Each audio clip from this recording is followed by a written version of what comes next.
Hi everyone, this is Brad with BoardGameGeek.com. I'm here with Doug, and we're going to talk about the Fantasy Grounds Virtual Tabletop. If you could maybe just give us a quick walkthrough of how it works and kind of what the goal is of the product. Great. All right, so Fantasy Grounds has been out since around 2004, and it was developed by a few guys in Finland, and then John and I came in 2009. We purchased the company, we've grown it a lot, expanded it with lots more support from various publishers as well. So the basic idea is that it allows you to play role-playing games online or kind of host it as like a campaign manager tracker at the table if you're using it in that capacity as well. So we have a lot of support for out of the box. It's got like D&D 3.5, or it's got Pathfinder support with OGL content kind of behind it. So listed NPC, monsters, stats, skills, that sort of thing is kind of built in. And then we have support for Dungeons & Dragons 4th edition. All the rules are enforced. You have to enter in your own data. But we're actively working with Wizards of the Coast, trying to get a license with that, and hopefully one of these days we can announce that that'll be a new feature that we'll do. The other publishers we have Rollmaster, Classic, Pinnacle, Savage Worlds, Call of Cthulhu, Chaos, and about 30 different game systems that are supported. Each game system will typically have a customized character sheet, look and feel, rules automation, skin, that sort of thing as well. Cool. Can you give us a quick demo of the product? Right now what we have loaded on this one is a Pathfinder rule set. So out of the box, what you typically would get is each rule set will have the idea of multiple characters. When your players connect, they will create a character just like they do with an in-person pen and paper game. So you would have a character sheet with your various stats kind of filled out. These can all just be entered in, or we have import capability from Hero Lab, from PC Gen, or from other campaigns. And then the nice thing is that really once you get this up and going, you can click and pick up a dice. It'll link it in with all the modifiers that are loaded onto that dice, where it came from, and then share that result in a chat window with all the other connected players and the GM. So you could toggle over, go to your combat tab, you've got your skills tab. All of these are kind of split out in an intuitive manner, so that it makes it easy for your players to run and say, okay, well, I need to make a climb check. They could just double click or whatever, and it'll show the result in the window. So that's kind of your basics. You've got some actions that they can do. Here's all their various sorts of attacks. And in this scenario here, you can see it's got the automation where it knows that if you've got a plus 25 to attack, they're going to step down by 5 to 25, then to 20, 15, whatever. So the nice thing is that when it's your turn in combat to attack one of the monsters, for instance, let me show you one of these monsters. So here, when it's their turn in combat, they would just drag this, drop it onto their target.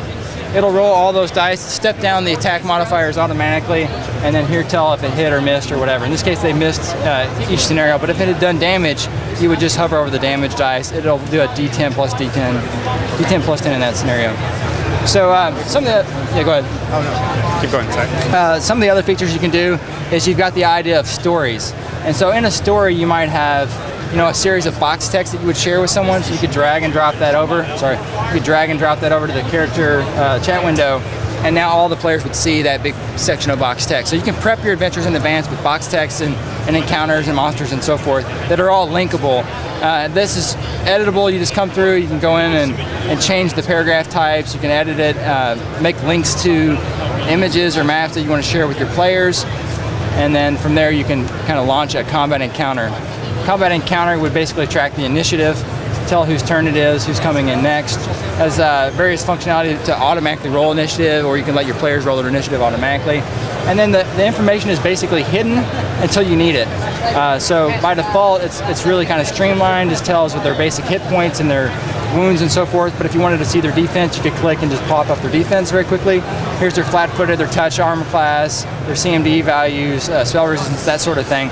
Or you could always pull up the entire character NPC sheet, and that looks very much like a regular NPC sheet, except it has extra intelligence, and it knows that when it looks at an attack, it can do this attack or this attack, and depending on which one you double click, it'll roll that specific ability. And then as I hover over the damage, you'll see that the highlighting changes, and now the highlighting is going to be linked, and it's going to roll a D8 and then add the modifier.